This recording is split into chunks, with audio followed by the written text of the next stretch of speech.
Buenas noches, estimados colegas. Les doy la bienvenida a este nuevo directo. Antes de iniciar, quiero agradecerles por la gran acogida que le han dado a este espacio en 2 directos anteriores.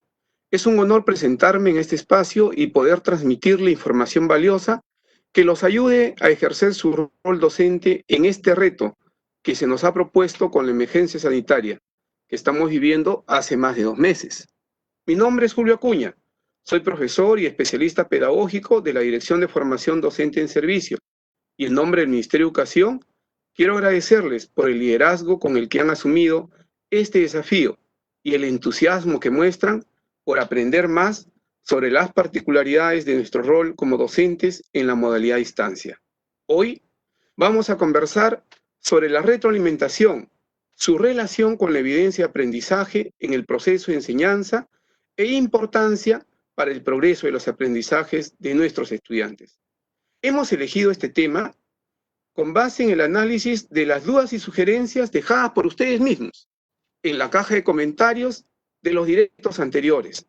Entendemos que se debe a que la retroalimentación es parte fundamental para el desarrollo de nuestro rol como mediadores del aprendizaje con los estudiantes y que podría resultar complejo por este tipo de modalidad. Entonces, para desarrollar el trabajo del día de hoy, vamos a reflexionar en torno a algunas interrogantes. 1. ¿En qué consiste la retroalimentación en el marco de la evaluación formativa? ¿Por qué es importante en esta coyuntura para el logro de los aprendizajes? 2. ¿Cómo recojo las evidencias? Esas evidencias de aprendizaje tanto en los escenarios con conectividad como sin conectividad. 3. ¿Cómo analizo las evidencias producidas por nuestros estudiantes? Y 4. La retroalimentación. ¿Cómo realizar la retroalimentación en entornos con conectividad y sin conectividad?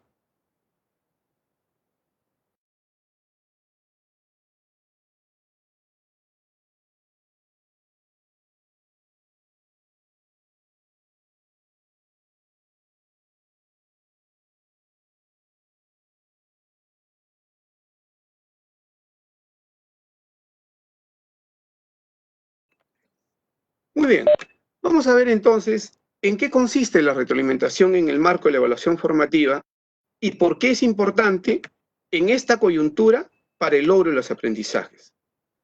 Un primer aspecto que tenemos que tener en cuenta en términos de evaluación es que se enfatiza la evaluación formativa, enfocando los esfuerzos de los estudiantes mediante los mecanismos disponibles durante la etapa a distancia. En este caso, la retroalimentación formativa juega un rol muy importante en la evaluación para el aprendizaje de los estudiantes. Vamos a ver, cuando estemos conversando ahora sobre la retroalimentación, ustedes se van a dar cuenta que estamos relacionando mucho con la resolución viceministerial 093 y la resolución viceministerial 097. De alguna manera también tocamos la RBM 094, pero también, de hecho, tenemos que enfatizarnos en lo que nos marca el Currículo Nacional de Educación Básica respecto a la retroalimentación. Muy bien. ¿En qué consiste entonces la retroalimentación?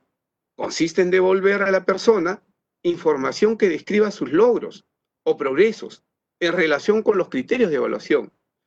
Una retroalimentación es eficaz cuando los estudiantes saben qué se espera que aprendan y cuáles son los criterios bajo los cuales serán evaluados sus evidencias. Es importante precisar que desarrollamos una evaluación para aprender. Ojo lo que estamos señalando, por favor. Desarrollamos una evaluación para aprender, evaluación para el aprendizaje. En la retroalimentación se observan las actuaciones y o producciones del estudiante que va a ser evaluado, que se va a valorar su trabajo. Se identifican sus aciertos, errores recurrentes, los aspectos que más atención requieren y a partir de ello se brinda información oportuna que lo lleve a reflexionar sobre dichos aspectos y a la búsqueda de estrategias que le permitan mejorar su aprendizaje. Es decir, el docente va a construir con el estudiante un conjunto de elementos que le permitan a él reflexionar sobre cómo aprende y qué está logrando y qué necesita aún. Entonces, el objetivo de la retroalimentación en el marco de la evaluación formativa es ayudar al estudiante a comprender sus modos de aprender, a valorar sus procesos y resultados y a autorregular su aprendizaje. En ese sentido, la retroalimentación contribuye a la construcción de la autonomía a través de esos procesos de reflexión que motiva a los estudiantes a resolver problemas, crear nuevas producciones, replantear sus trabajos, aprender a identificar sus estrategias de aprendizaje, identificar sus logros y necesidades, así como a desarrollar de manera consciente una autoevaluación de lo que aprende y cómo aprende. Hemos señalado 3 puntos muy importantes que nos tienen que llevar hacia la reflexión y quiero compartir con ustedes ahora una pequeña presentación. Decíamos entonces que un primer elemento es que el estudiante pueda comprender sus modos de aprender y valorar lo que logra. Esto va a suceder cuando el docente acompaña al estudiante, brinda orientaciones en un proceso de reflexión sobre cómo está aprendiendo y lo que logra con este aprendizaje. Otro elemento sobre los aportes de la retroalimentación en el aprendizaje del estudiante, decíamos que es el autorregular su aprendizaje. La retroalimentación ayuda al estudiante a autorregular su aprendizaje. Esto sucede cuando el docente orienta al estudiante a hacer una reflexión explícita sobre cómo aprende, las dificultades que tiene para aprender, el ritmo de su aprendizaje, los tiempos que le lleva a aprender. Entonces, ahí estamos hablando que el estudiante va a identificar las necesidades de soporte y estrategias para mejorar su aprendizaje. Ese andamiaje es el andamiaje que se construye al lado del docente, cuando el maestro y la maestra, y yo sé que muchos de ustedes ya lo están haciendo, y lo están haciendo muy bien, cuando ustedes le proporcionan, le brindan orientaciones al estudiante, están ayudándoles a construir un andamiaje para autorregular su aprendizaje. Y tercero, la retroalimentación contribuye a la construcción de la autonomía. Esa autonomía que se busca y que es parte, ojo, de una de las competencias transversales del currículo nacional. Esa autonomía se va a ir dando con la mediación del docente en el proceso de aprendizaje. Es muy importante para desarrollar a los estudiantes la construcción de su autonomía, cómo el docente va a construir también una identidad en el entorno remoto, en la educación a distancia. Así como cuando vamos al aula y nos presentamos el primer día de clases y vamos planteando una identidad en la clase presencial, en la acción remota, en la retroalimentación, en la mediación docente que hace con el estudiante, también estamos construyendo una identidad de docencia en la mediación propia. Y esto contribuye a la construcción de la autonomía en el estudiante. Imagínense ustedes a nuestros estudiantes en estos contextos, en esta situación actual, donde recibe a distancia los retos y desafíos pedagógicos que tiene que resolver. El estudiante pone en práctica entonces sus competencias, utiliza sus saberes previos y sus estrategias para resolver problemas y enfrentar estos retos pedagógicos que cada día le vamos proponiendo. Tenemos que tener en cuenta que no solo nosotros hemos cambiado de entorno de aprendizaje, también lo ha cambiado el estudiante, y entonces ese estudiante, en ese contexto de ir reconociendo cómo aprende, de autorregular su aprendizaje y de ir contribuyendo a través de la retroalimentación a la construcción de su autonomía, es que estamos buscando el aprendiz autónomo.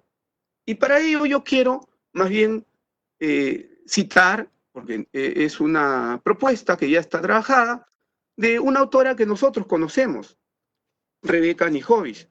Anijovic nos dice que las características de un aprendiz autónomo tiene que ver con que ese aprendiz logra desarrollar en sí mismo una imagen positiva para sí, identifica sus necesidades de aprendizaje, sabe qué necesita y puede pedir entonces ayuda, establece objetivos, utiliza estrategias efectivas.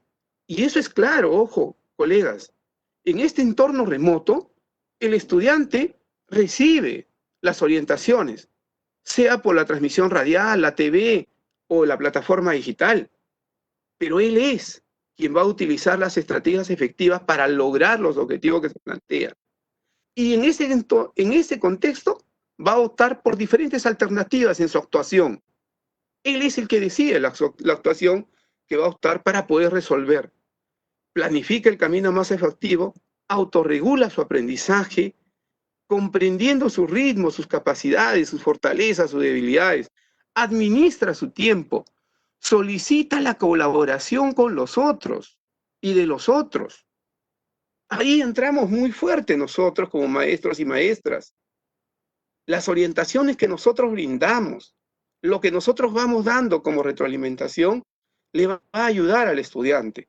Pero seguro también va a solicitar la colaboración del papá, de la mamá o de la familia que está más cercana. Está aprendiendo sin un control externo, porque estamos hablando de la autonomía, del aprendiz autónomo. Tolera situaciones de incertidumbre, y seguro que sí. Seguro que mira la tarea, la actividad que le planteamos, el reto, el desafío que le estamos proponiendo, y pues hay incertidumbre en él. Pero esa autorregulación en su aprendizaje y esa autonomía a la cual nosotros, cada uno de ustedes, está propiciando, le permite tolerar esa incertidumbre y resolverlo. Y ir hacia nuevas experiencias, y esas nuevas experiencias definitivamente lo va a llevar también al estudiante a poder resolver la tarea de manera exitosa, a revisar lo que hace, a modificar lo que hace y a plantearse nuevas estrategias. Pero todo ello, todo ese aprendizaje autónomo nos lleva al alto desarrollo del pensamiento crítico. Hemos visto entonces, colegas, cómo es que el estudiante, a través de la retroalimentación, identifica sus modos de aprender, autorregula su aprendizaje y va construyendo su autonomía en el aprendizaje.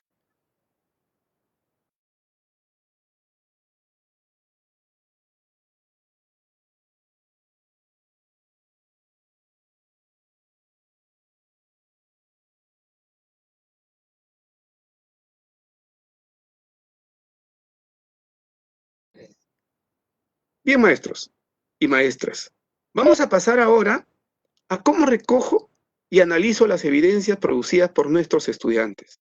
Y esa es una pregunta que siempre nos plantean. Nos dicen, ¿cómo vamos a recoger, maestro, esas evidencias? Y una pregunta que está mucho más latente es la periodicidad del recojo de las evidencias. En ese caso nos dicen, ¿debemos recoger las evidencias todos los días? ¿Debemos recoger las evidencias de manera interdiaria, una vez a la semana, a la quincena, una vez a mes? La periodicidad del recojo de evidencias depende de las necesidades de aprendizaje del estudiante. ¿Cuáles son esas necesidades de aprendizaje que hemos identificado en el estudiante en relación a la competencia o a las competencias que estamos trabajando? También tenemos que tener en cuenta los medios de comunicación con los que cuentan las familias de los estudiantes, así como los acuerdos que seguro todos ustedes ya establecieron previamente con las familias, brindándoles orientaciones de cómo se va a organizar el envío y el recojo de las evidencias. Por supuesto, en la medida de las posibilidades, utilizando mensajes de textos, aplicativos como el WhatsApp, el Hangouts, los correos, etc. Ese elemento de cómo y cuándo recojo evidencias, tendríamos que ir viéndolo punto por punto. Vamos a ver una presentación más y vamos a ver. Les decía yo entonces que un primer elemento para identificar esa periodicidad en el recojo de evidencias tiene que ver con las necesidades de aprendizaje del estudiante en relación a la competencia o competencias que está trabajando.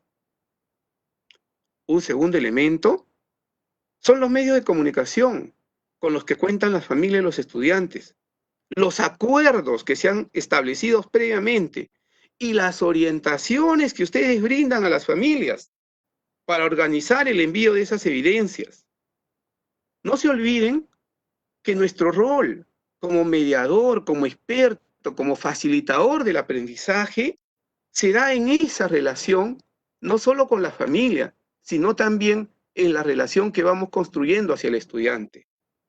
Un tercer punto tiene que ver con la dosificación, que depende de hecho del proceso de aprendizaje y avances del estudiante. Se recomienda dosificar el recojo de evidencias, teniendo en cuenta que no todo producto de los estudiantes se constituye en una evidencia de aprendizaje, sino que hay momentos que se fijan después de un proceso de aprendizaje en el cual los estudiantes han tenido varias oportunidades de desarrollar sus competencias y capacidades en diversas situaciones. Luego de ello, se va recogiendo sus evidencias de aprendizaje. Ahí yo quiero resaltar algo. No todos los productos de los estudiantes se constituyen en una evidencia de aprendizaje. Y hay que diferenciar, maestros y maestras, qué es la evidencia de aprendizaje. En algunos casos todavía, muy poquitos, muy pequeños felizmente, algunos maestros van recolectando las fotos de sus estudiantes cuando están trabajando o conversando con su papá, con la mamá o cuando está leyendo el libro, ¿no? Esas son evidencias de las acciones que está haciendo el estudiante, pero no necesariamente son evidencias de aprendizaje que nos van a ayudar a ver el logro que está teniendo en relación a la competencia que estamos trabajando. Otro elemento que tenemos que tener en cuenta en el cómo y cuándo recoger evidencias tiene que ver con los acuerdos que vamos tomando respecto a la institución educativa. No se olviden que también en el trabajo colegiado, en el entorno con todos los maestros y maestras, tomamos acuerdos de esa periodicidad, de cuándo se va a recoger, en qué momento se va recogiendo esas evidencias de aprendizaje y habría que tenerlo en cuenta ahí, ¿no? Hay que considerar que durante la etapa de aislamiento social podemos emplear las mismas actividades que se proponen en la estrategia Aprendo en Casa o también adecuarlas y que los productos que elaboran los estudiantes son a la vez las evidencias que se emplean para obtener información del progreso de las competencias para evaluar. Tengamos en cuenta como criterio que cuando adecuamos o hacemos modificaciones en el reto, las actividades y evidencias de la estrategia, lo que no implica es aumentar actividades. Recordemos que la educación a distancia es diferente a la presencial. Realizar las actividades para nosotros y para los estudiantes demanda de mayor tiempo por el uso de los medios y la disminución de cantidad de interacciones. Entonces, para el recojo de las evidencias, es importante que estas decisiones se tomen primero pensando en las necesidades y características de aprendizaje y de las competencias de los estudiantes. Ese es un elemento vital que tenemos que tener en cuenta. ¿Cómo es que los estudiantes están avanzando en el desarrollo de la competencia?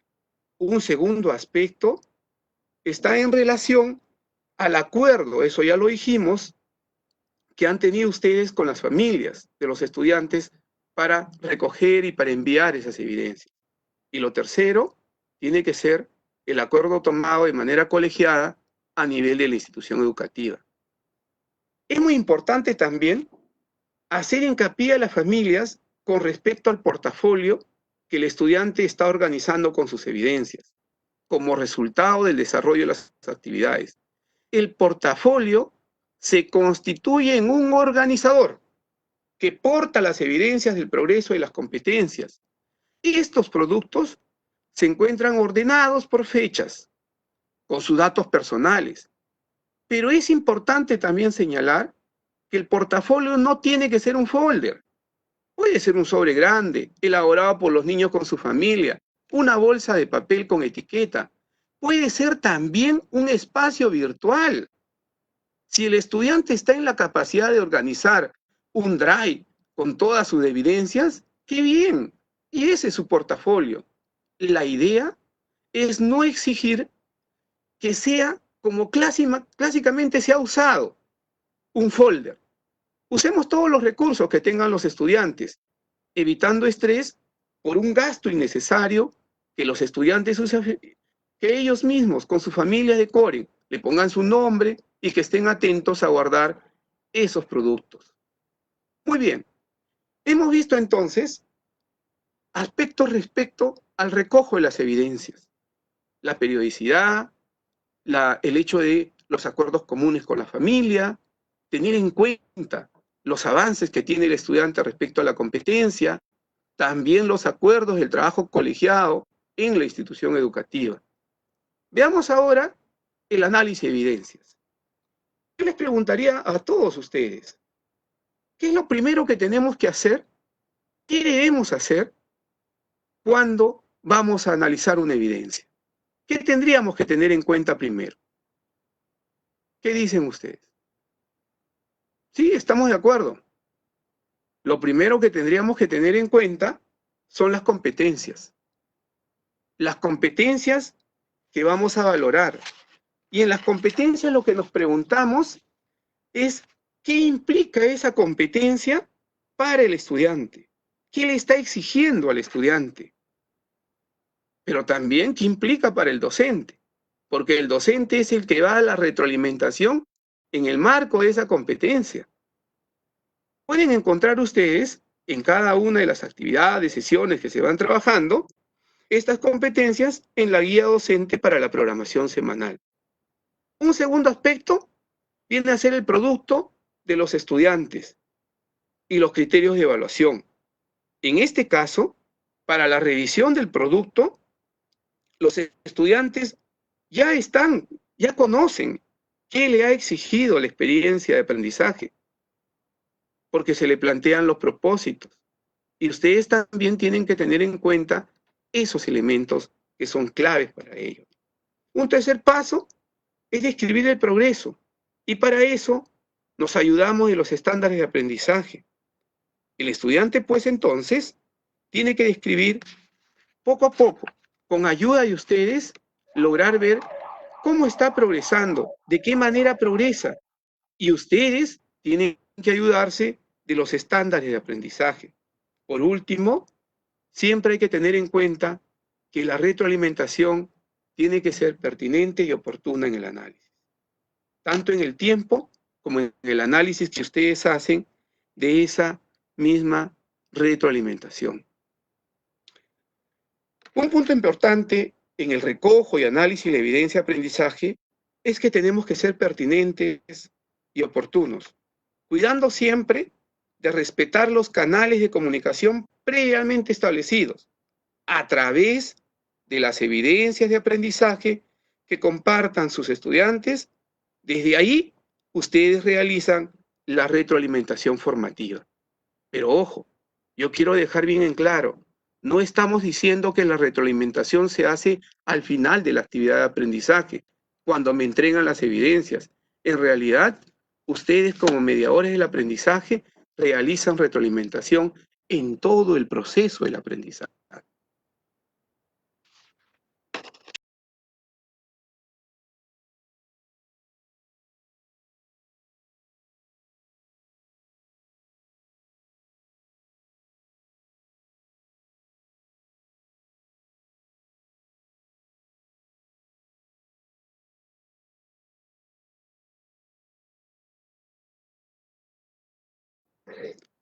Muy bien, pasamos a un tercer bloque.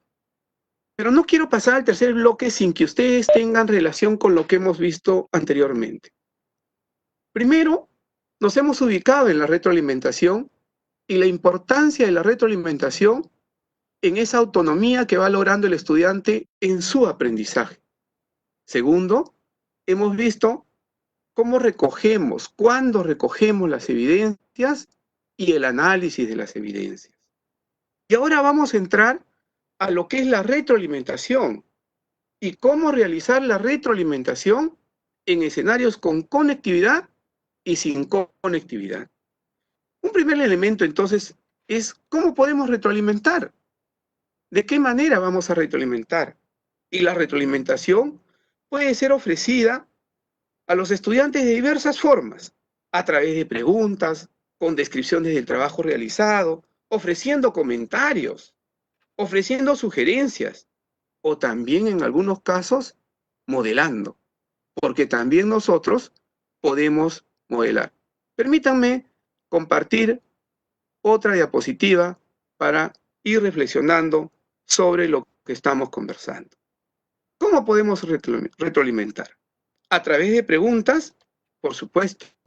Una pregunta, por ejemplo, puede ser que el estudiante revise su propio producto en relación a cómo fue el proceso de su desarrollo, tanto al inicio, en el proceso, en el cierre.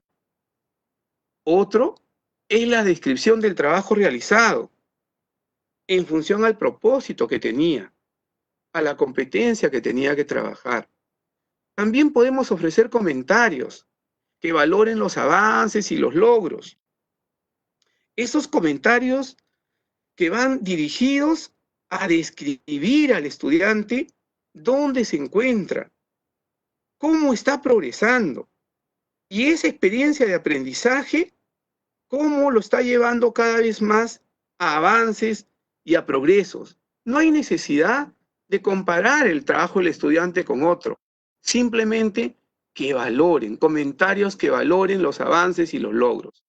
También podemos ofrecer sugerencias para mejorar, y esas sugerencias para mejorar pueden ser brindando un conjunto de sugerencias, de pautas, de orientaciones a lo largo del proceso de la enseñanza-aprendizaje, para que luego nos acerquemos a producir la evidencia.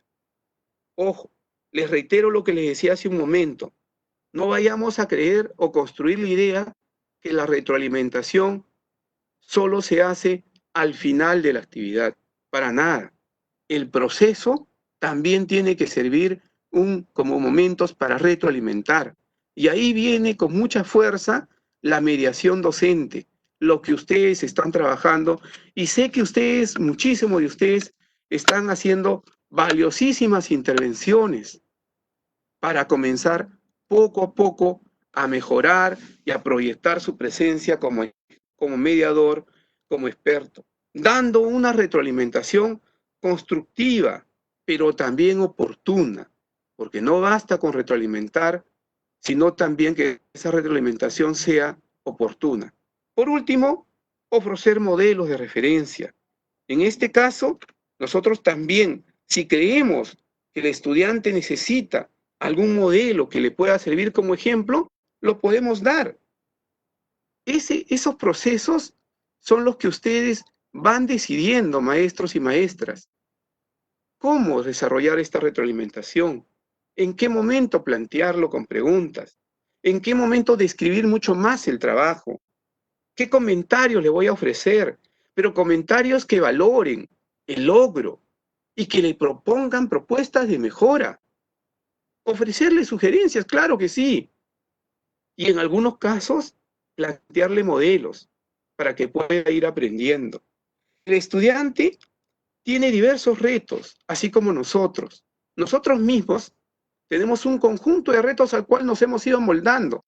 Nos hemos comenzado a acostumbrar al Cisco, al Meet, al Facebook Live, al Zoom, a tener reuniones con nuestros trabajos colegiados. Imagínense ustedes los estudiantes en estos entornos. Necesitan de nosotros, necesitan de nuestra mediación, necesitan de la retroalimentación que nosotros le vamos brindando.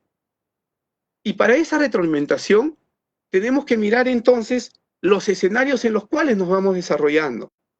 Y es cierto, Algunos de nosotros trabajan en escenarios con conectividad y tenemos algunas herramientas tecnológicas que podemos utilizar.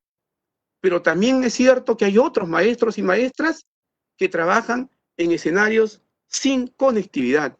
Y eso nos tiene que llevar a un análisis de nuestro propio trabajo y cómo lo vamos a desarrollar. Retroalimentar según los escenarios. En un escenario con conectividad, lo primero, y eso ya lo hemos señalado, es la recepción de la evidencia, respetando, por supuesto, los canales de comunicación y los acuerdos que hemos tenido con la familia. Un segundo paso es un comentario oral o escrito. Ojo lo que estoy señalando, porque ya ustedes los están haciendo. Muchos de ustedes hacen comentarios orales, muy descriptivos, y eso es bueno, porque es una retroalimentación formativa, centrada en la descripción de lo que el estudiante está haciendo. Y ustedes, muchos de ustedes hacen comentarios orales y los envían por WhatsApp, por mensaje o grabado, y eso está bien. Entonces podemos realizar comentario oral o escrito que describe lo que logra el estudiante, lo que le falta mejorar.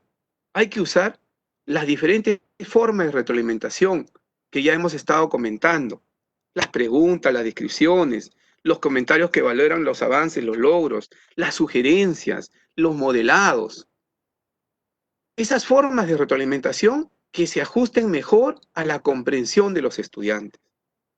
Y por último, describir las estrategias utilizadas, los procedimientos utilizados y cómo mejorarlos. La retroalimentación, como decíamos al inicio, tiene que apuntar a que el estudiante sea consciente de cómo está aprendiendo, de qué está aprendiendo. También pueda regular su aprendizaje, pueda ver su ritmo de aprendizaje y favorecer la construcción de su autonomía en el aprendizaje del estudiante. Otro aspecto viene a ser el escenario sin conectividad. Y ahí también ya hemos ido avanzando. ¿Qué pasa en los escenarios sin conectividad? También tenemos que recepcionar evidencias desde los sistemas de comunicación comunitario u otro sistema que ustedes van poco a poco desarrollando. Es necesario que maestros y maestras, acompañados de los líderes pedagógicos que son los directores, logremos sistemas de comunicación comunitaria para recepcionar en determinados puntos esas evidencias de nuestros estudiantes para que podamos brindarle retroalimentación pertinente y adecuada. Un segundo punto en el escenario sin conectividad viene a ser el seguimiento y planificación de las competencias. Pero ojo, ahí quiero precisar algo. Cuando digo sin conectividad, no estoy excluyendo a los colegas de conectividad. En realidad, tanto los maestros y maestras que trabajan con conectividad o sin conectividad, tienen que hacer un seguimiento y planificación de las competencias que se están desarrollando o que deberían estar desarrollando los estudiantes en esos momentos. Y eso ustedes tienen a dónde acceder. Tenemos una programación semanal por competencias que está en la plataforma digital a la cual ustedes pueden acceder y pueden estar siguiendo. Pero en este escenario sin conectividad, ese seguimiento y planificación de las competencias que deberían desarrollar los estudiantes nos permite mapear las competencias que se esperan desarrollar de acuerdo a las evidencias recogidas. ¿Y qué nos permite eso? Brindar retroalimentación. ¿Y cómo vamos a brindar retroalimentación? Por esos canales comunitarios que poco a poco tenemos que comenzar a desarrollar para que el estudiante reciba de nosotros la retroalimentación efectiva y oportuna. El estudiante no va a poder trabajar, no va a poder desarrollar si es que no es posible que nosotros podamos recoger esas evidencias. Hay que ofrecerle pautas a los estudiantes, a sus familias, para que organicen sus portafolios en los que puedan guardar los productos que han elaborado. Es importante que ambos colegas, los que trabajan con conectividad o sin conectividad, tengan claro que lo que estamos haciendo es una mediación en el aprendizaje y que la retroalimentación sirve para que el estudiante vaya construyendo su aprendizaje con los andamiajes que nosotros le vamos proporcionando. Entonces, tenemos que ir mirando cómo vamos a realizar ese trabajo. Pero no nos quedemos quedar en la teoría nada más, porque seguro ustedes estarán preguntando, sí, pues hemos hablado del análisis de evidencias y de la retroalimentación, pero eso es algún elemento teórico que sí ayuda, pero no necesariamente es la práctica que uno quiere. Vamos a compartir entonces ahora con ustedes nuevamente, vamos a compartir, ojo, les digo, una de las actividades a las cuales los estudiantes se van conectando. Este es un ejemplo de primaria, emisión radial en castellano, quinto ciclo, del área de personal social, semana 9. Y ahí ustedes tienen en pantalla la guía docente para la programación semanal, que, ojo, están publicadas todas las semanas, están publicadas en el portal web de la estrategia Aprendo en Casa. ¿Y qué encontramos en esa guía? La sesión, el propósito, por ejemplo, dice, el propósito de esta sesión es que los estudiantes dialoguen, identifiquen y describan las costumbres y las rutinas que favorecen o afectan la convivencia familiar. Y también encontramos la competencia, convive y participa democráticamente. Y la evidencia, la descripción de la evidencia. Y le dice, escribe 3 nuevas costumbres que hayan surgido durante el aislamiento social y explica en qué consisten, cuándo las realizan y cómo favorecen la convivencia en el hogar. Pero vayamos a recordar lo que ya hemos conversado hace un momento. ¿Qué tenemos que hacer para analizar una evidencia de aprendizaje? Las acciones tienen que ser, sí o sí, revisar la competencia. ¿Y qué implica la competencia para el estudiante? Y el nivel de logro de esa competencia. Un segundo elemento es revisar el estándar de aprendizaje en relación a la competencia que estamos trabajando. Colegas, no nos podemos olvidar de esos elementos clave. Nosotros tenemos que apropiarnos de lo que la competencia nos está pidiendo, de lo que implica la competencia para nosotros y para el estudiante. Y desde ahí también ayudarnos con un soporte fundamental como es el estándar de aprendizaje. Y por último, buscar la coherencia y relación de la evidencia que nos está pidiendo con la capacidad o capacidades priorizadas de la competencia en esta sesión que le estamos presentando.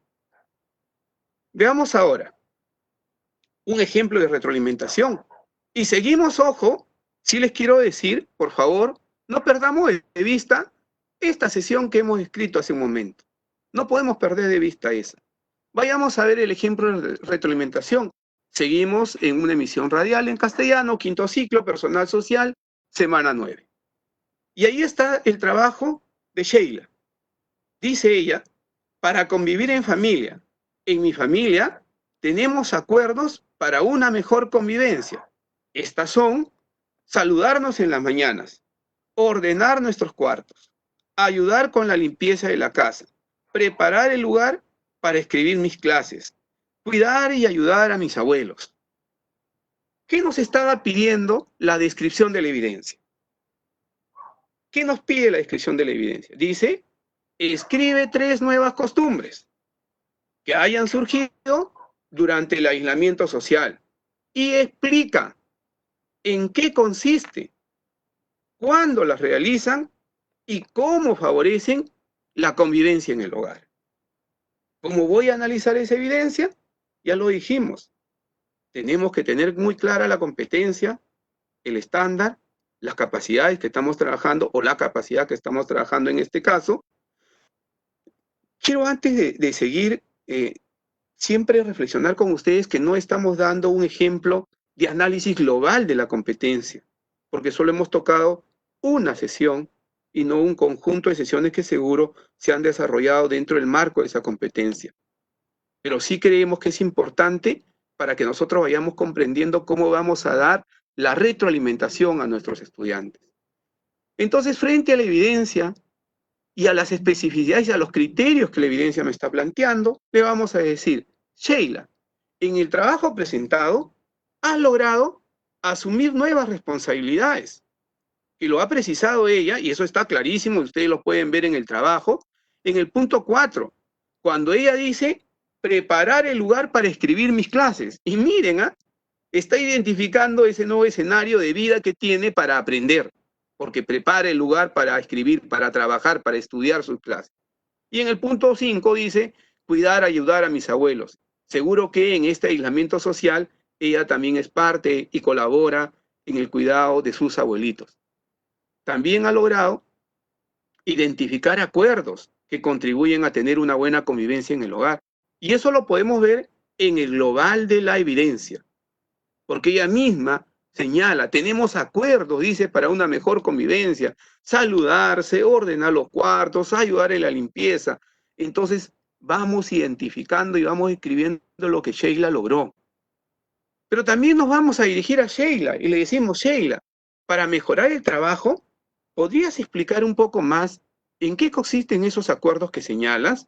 Porque ella sí lo dice, sí lo identifica, pero no dice en qué consiste. ¿Cómo haces para realizarlos? ¿No? ¿Cómo interviene ella?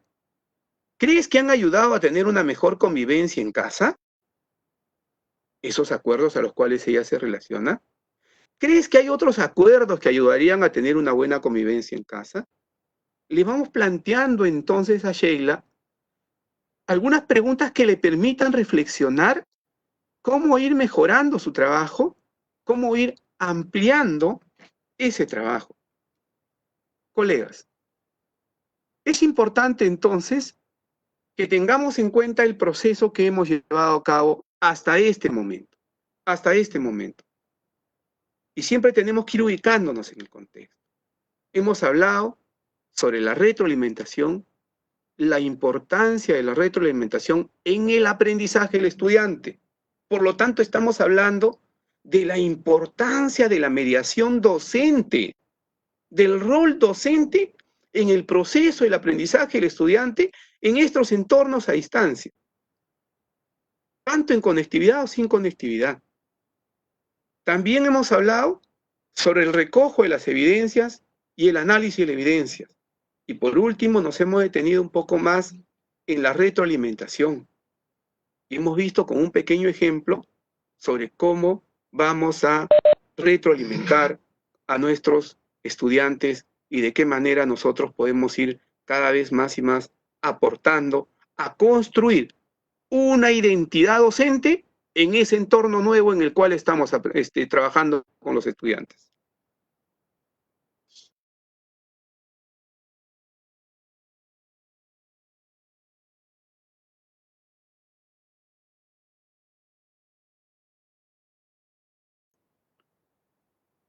Muy bien, estimados colegas, hemos llegado a la sección donde respondemos las dudas e interrogantes que ustedes nos manifiestan por diversos medios.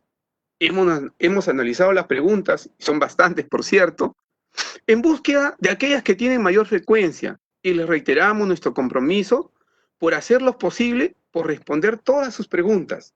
Sin embargo, si el tiempo no lo permite, les brindamos nuevamente el enlace para que ingresen a las preguntas frecuentes que responden a muchas de las dudas propuestas el día de hoy y en anteriores directos. Lo invitamos a revisar el siguiente enlace.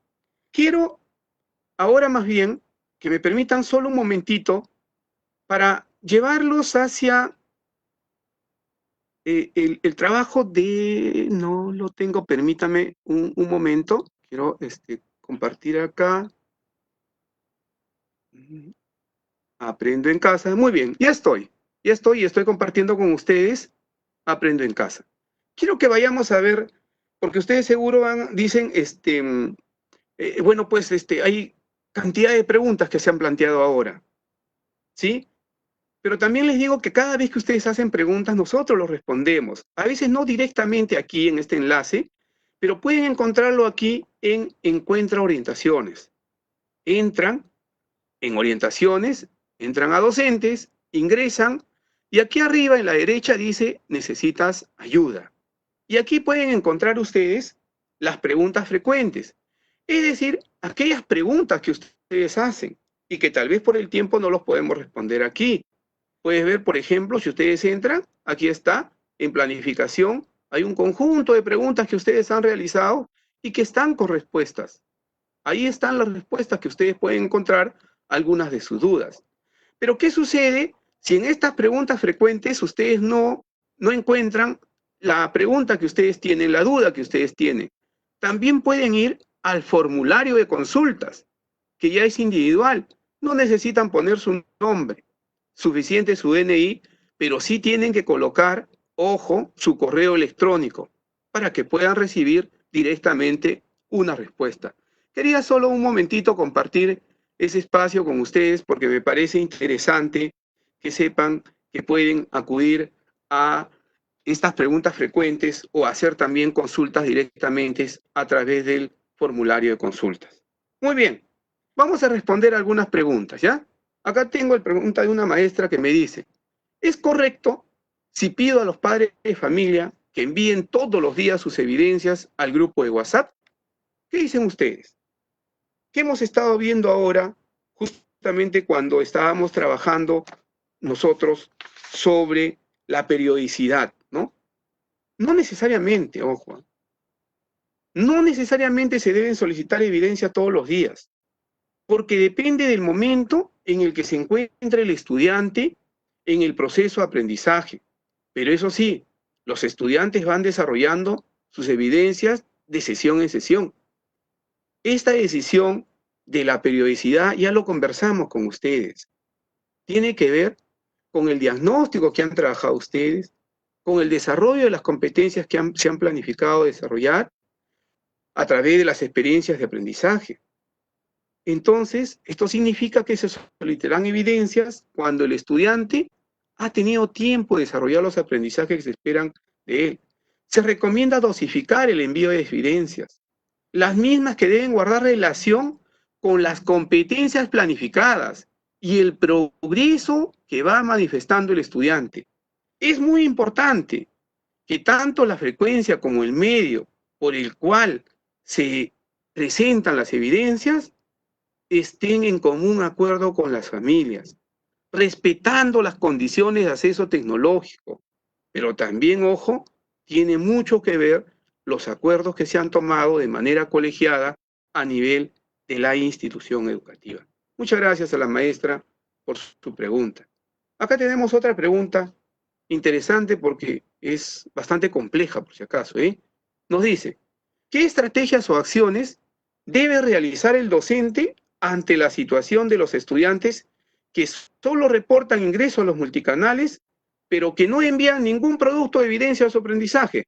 Ojo con la pregunta, son dos en realidad.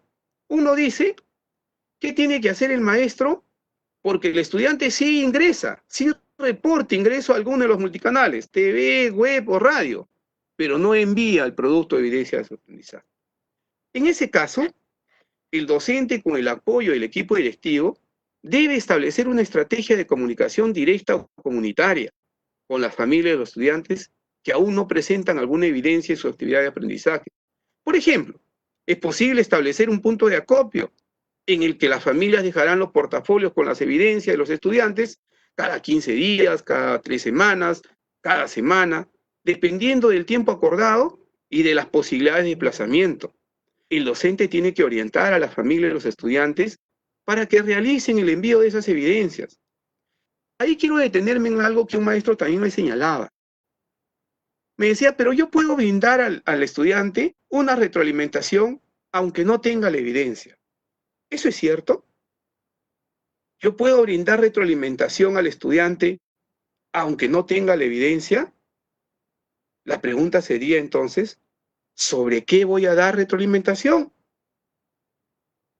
¿Sobre qué voy a ver el nivel de logro o avance del estudiante?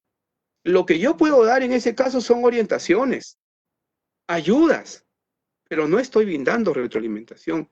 Por eso es importante, colega, que recojamos las evidencias, busquemos canales comunitarios, pero tenemos que buscar medios de comunicación para que podamos tener las evidencias y brindar una retroalimentación al estudiante acerca de lo que está logrando hacer y todavía lo que le falta mejorar. Es necesario orientar a los estudiantes para que organicen sus portafolios. Y ahí tenemos un fuerte trabajo con las familias para que ayuden. Y ya le hemos dicho que cuando hablamos de portafolio, no nos estamos refiriendo a que el estudiante compre algo físico. Puede ser algo que ya tiene en casa. No necesariamente un estudiante que tiene todo el dominio de un entorno virtual y puede hacer un drive, va a tener que presentar sus evidencias impresas. Lo puede compartir con ustedes a través del drive, pero son diferentes estrategias que se pueden hacer. Veamos la estrategia 3. Disculpen, la pregunta número 3. Me confundo porque parte por ahí, parte diciendo, ¿no? Señala el maestro, dice, en la estrategia Aprendo en Casa, ¿a qué se le llama actividades complementarias? Interesante. Y se ve pues que el maestro está leyendo, y ha leído seguro, la resolución viceministerial 093 y la 097, en la cual encontramos estos elementos, ¿no? Bien, las actividades de aprendizaje complementarias son aquellas actividades que el docente propone a los estudiantes cuando determina determinadas situaciones. Por ejemplo, requiere adecuar la experiencia, el reto o desafío, porque considera que es muy alto o muy bajo y el estudiante no va a poder aprender y por lo tanto no va a poder progresar en la competencia que aún no la tiene desarrollada o ya la está desarrollando. También puede plantear actividades complementarias cuando necesite contextualizar esa actividad de la estrategia para garantizar la comprensión de la actividad. De igual manera, puede también desarrollar actividad complementaria realizando cambios para que la actividad se adecue a los niveles de competencia y saberes de los estudiantes. Pero sí, se considera necesario hacer énfasis en que ayuden a los estudiantes a analizar más información, mejorar algunas prácticas, reflexionar algunos aspectos o articular otros saberes, sin llenar de más tareas. No se trata de que yo le doy todas las tareas de la estrategia Aprendo en Casa, pero además les doy otras tareas más. Lo que tiene que hacerse es reemplazar una con otra, si no también vamos a generar estrés en el estudiante. Por eso estamos hablando de adecuación en el aprendizaje. También, ojo, podemos utilizar los cuadernos de trabajo, seleccionando páginas de ellas o fichas de lectura que contribuyan con la competencia. Pero se dan cuenta que cuando estamos conversando sobre las actividades complementarias, siempre estamos hablando de la competencia, porque ese es el eje orientador para nuestras actividades complementarias, para contextualizar, para adecuar, para los énfasis, para los cambios que ustedes propongan. La competencia es el elemento que nos está orientando en relación a lo que el estudiante está logrando. Muy bien. Permítame un segundo.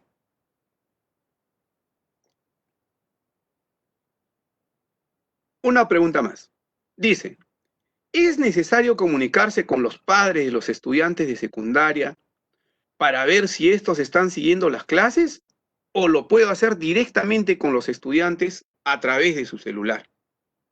Interesante pregunta, ¿no? Imagino que ya ustedes también se están respondiendo. Miren, ve, la comunicación directa con los estudiantes depende de los acuerdos establecidos previamente con sus familias y su autorización para establecer dicha comunicación. Es muy importante que estas decisiones se tomen en común acuerdo con las familias de esos estudiantes, respetando las condiciones de acceso tecnológico de dichas familias y con conocimiento, ojo ahí, de los directivos de la institución educativa.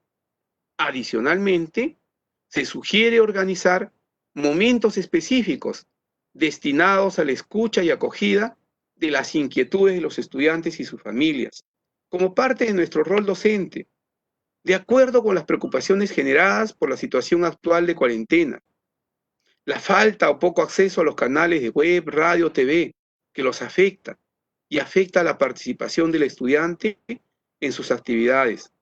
Acógelos para ayudarlos y darles solución viable. Tú eres el maestro, la maestra, estás haciendo la mediación en el aprendizaje, pero también es cierto, en muchos casos, eres el soporte emocional de esos estudiantes. Muy bien, vayamos a otra pregunta. Nos dice la profesora, ¿cómo puedo registrar las evidencias de mis estudiantes que utilizan diversos medios de comunicación y de aquellos que no acceden a ningún medio? Nuevamente dos preguntas, ojo.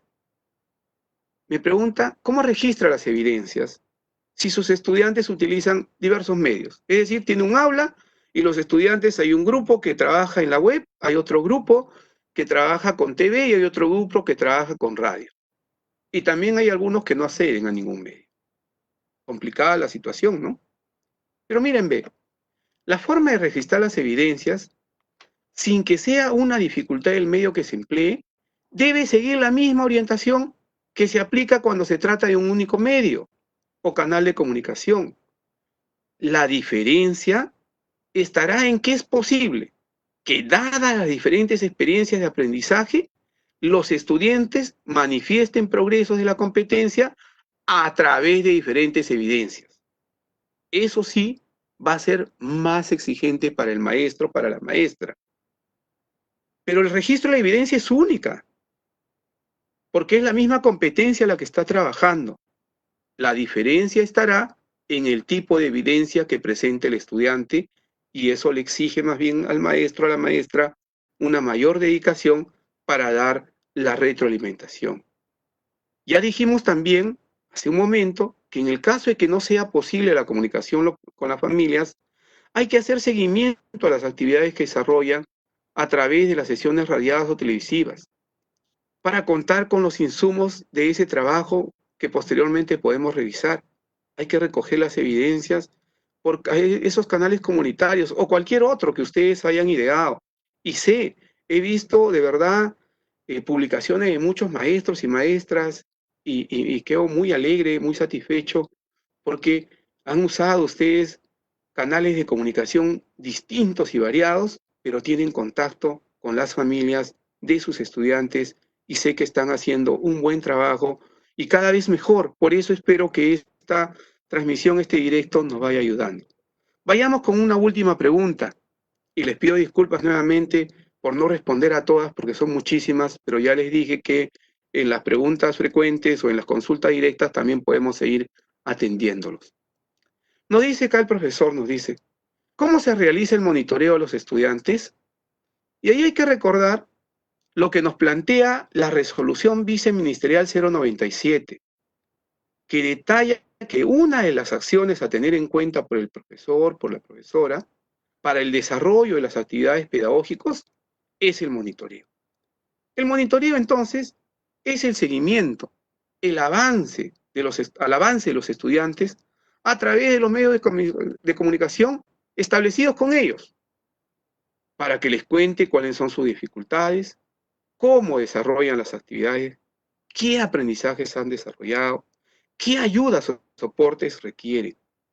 Para realizarlo, el docente tiene que planificar las estrategias de acompañamiento y monitoreo para el desarrollo de las actividades de aprendizaje con el apoyo de las familias. Todo ello, por supuesto, previamente acordado, como ya se ha mencionado. Debe mantener comunicación con las familias, según los acuerdos previos establecidos, para brindar a través de ellos orientaciones, recoger información de cómo se están desarrollando esas actividades. Como parte de este monitoreo, es necesario también sistematizar la información sobre el recojo y avance de los estudiantes, así como el número de estudiantes por clase que lograron tener acceso a las estrategias y recursos brindados durante la etapa a distancia.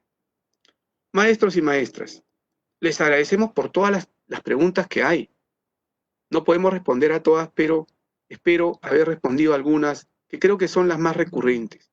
Bueno, es muy importante que para culminar esta sesión hagamos un recuento de algunas conclusiones. Veamos.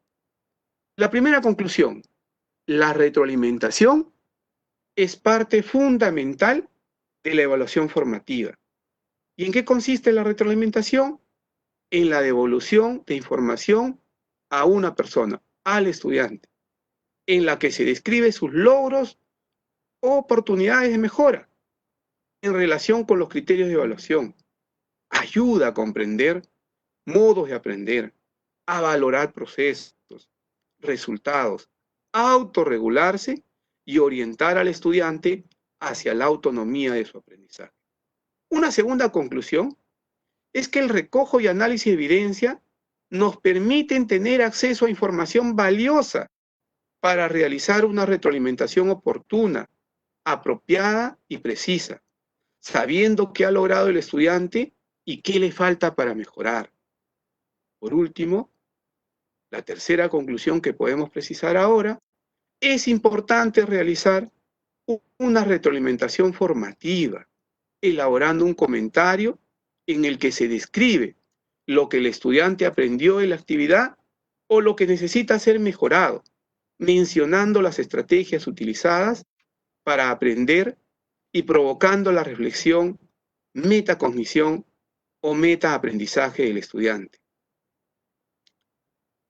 Bueno, con las respuestas y las conclusiones, paso a agradecerles por su participación, ya que nos ayuda a seguir mejorando en esta nueva etapa que se nos ha presentado como un gran desafío, tanto a nivel del Ministerio como de la Nación. Recuerda que la retroalimentación es fundamental para el rol de mediadores de aprendizaje. Ustedes construyen su identidad docente en ese entorno virtual, en ese entorno remoto, a partir de la mediación, a partir de la retroalimentación. Debemos buscar la forma más viable de estar en contacto con los estudiantes y sus familias para que podamos recibir sus productos y darles la retroalimentación oportuna y pertinente que les permita avanzar en su desarrollo de las competencias. Quería invitarlos también a que se inscriban, maestros y maestras, al tutorial para el diseño y gestión de proyectos.